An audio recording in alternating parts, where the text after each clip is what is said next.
con todos.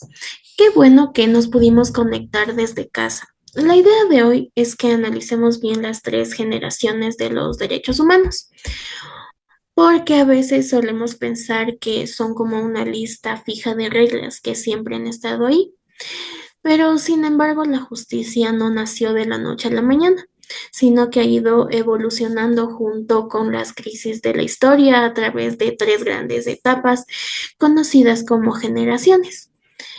Y para entender esto, cómo pasamos de la lucha por la libertad individual a la defensa de todo nuestro planeta y sobre todo que analicemos y dejemos claras estas diferencias entre ellas. Para eso vamos a utilizar ejemplos de la vida cotidiana. Edwin, ¿podrías empezar tú con la primera generación, por favor?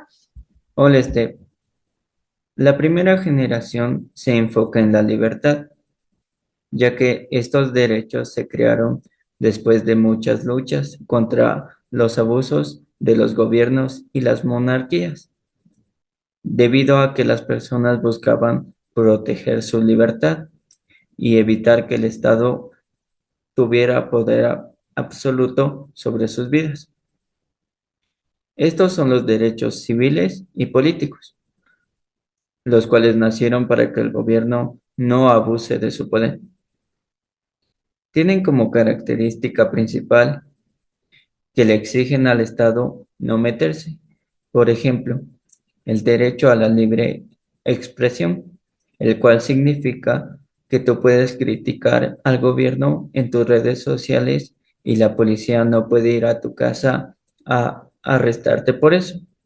O también encontramos al derecho al voto, el cual el Estado solo debe garantizar la urna y no obligarte a votar por nadie, ya que el titular aquí es el individuo, solo frente al poder.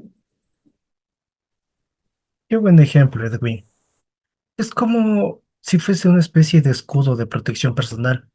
Pero claro, ahí es donde brincamos a la segunda generación, que se basa en la igualdad. Estos derechos surgieron porque muchas personas, aunque ya tenían lo que era su libertad, pues seguían viviendo en la pobreza y la desigualdad, sin tener un acceso a una educación, incluso a la salud, o un mínimo un trabajo digno.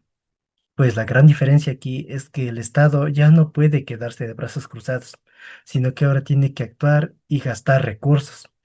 Un ejemplo claro es el derecho a la salud, ya que no basta con que el Estado no te enferme, sino que tiene que construir hospitales públicos, contratar médicos y dar medicinas gratuitas para que todos tengan las mismas oportunidades de sanarse, sin importar si tienen prácticamente dinero o no. Exactamente, Christopher. Esto mismo que tú mencionas pasa con el derecho a la educación. Es el Estado el primer responsable de construir escuelas y de encargarse que los profesores sean bien remunerados. Aquí el titular deja de ser una persona aislada para pasar a sectores enteros de la sociedad, sectores como los trabajadores, sectores como los estudiantes o sectores como los pacientes. Pero la evolución no queda ahí. La tercera generación va más allá y se enfoca en la solidaridad. Estos derechos aparecen a raíz de que el mundo empieza a enfrentar problemas globales que afectan a toda la humanidad. Problemas como la contaminación, conflictos armados que desplazan millones de personas y destruyen ecosistemas enteros, que hasta hoy en día lo vivimos. Problemas como el cambio climático o crisis que ningún país puede resolver por sí mismo. La diferencia radical es que estos derechos no nos pertenecen individualmente, sino como humanidad entera. Un ejemplo claro es el derecho a un medio ambiente sano.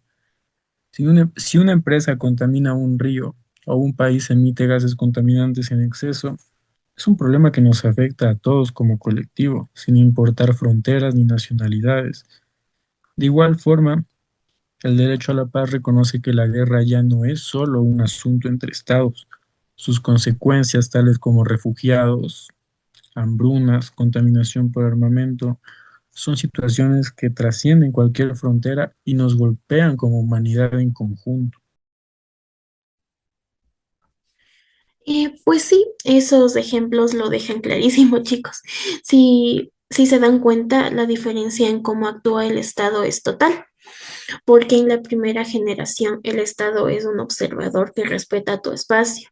En cambio, en la segunda es un proveedor que te da servicios básicos y en la tercera es un cooperador que tiene que unirse con otros países, como por ejemplo firmando tratados internacionales para frenar el cambio climático o mantener la paz mundial. Totalmente de acuerdo, Esther. Y es clave mencionar que todas estas generaciones están relacionadas entre sí y son indivisibles. Por ejemplo, de nada te sirve tener el derecho a votar, que es un derecho de primera generación, si estás desnutrido o no tienes acceso a la educación básica para entender las propuestas, que es un derecho de segunda generación. Claro. O también, ¿de qué te sirve tener un buen trabajo y un salario digno si vives en una ciudad donde prácticamente el aire está tan envenenado que no puedes ni salir a respirar aire fresco? Bueno, al final y al cabo, todo esto se reduce a proteger la dignidad humana desde diferentes ángulos. Asimismo, esto funciona como una cadena. La primera generación te cuida como persona, la segunda generación te apoya como ciudadano dentro de la sociedad y la tercera generación nos protege a todos como especie para que tengamos un planeta habitable y pacífico en el que convivir. Me parece que el análisis quedó impecable y muy fácil de entender con esos ejemplos. Voy a guardar las notas que tomamos de la llamada para que las reposemos antes de la clase. Buenísimo, yo ya tengo mis apuntes listos. De una, nos vemos mañana en la universidad.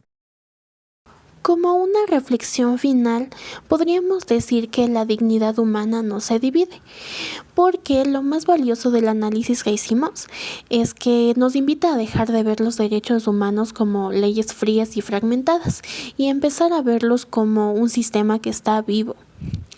A través de la conversación que tuvimos, demostramos que la evolución de los derechos no es una competencia donde una generación reemplaza a la otra, sino más bien es un proceso de acumulación y madurez de la propia humanidad.